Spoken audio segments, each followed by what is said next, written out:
kung hindi ka pa settled, if you need to process, please talk to your leaders. Please talk to someone.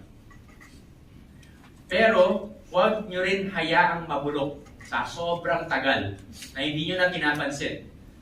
Kasi it will spoil. It will spoil your heart and your relationships. Guaranteed yun. 100%. And lastly,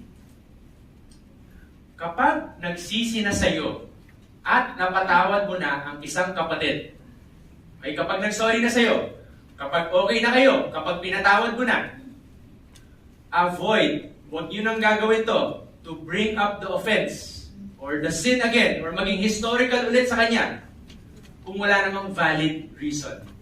Bakit? Bakit ayaw niya nang ulitin ito? Kasi kung paulit-ulit mo itong gagawin, hihingi ng kapatawaran, tapos ibabalik mo ulit, nung 1970, nung 1980, nung 1990, tapos yung listahan mo talagang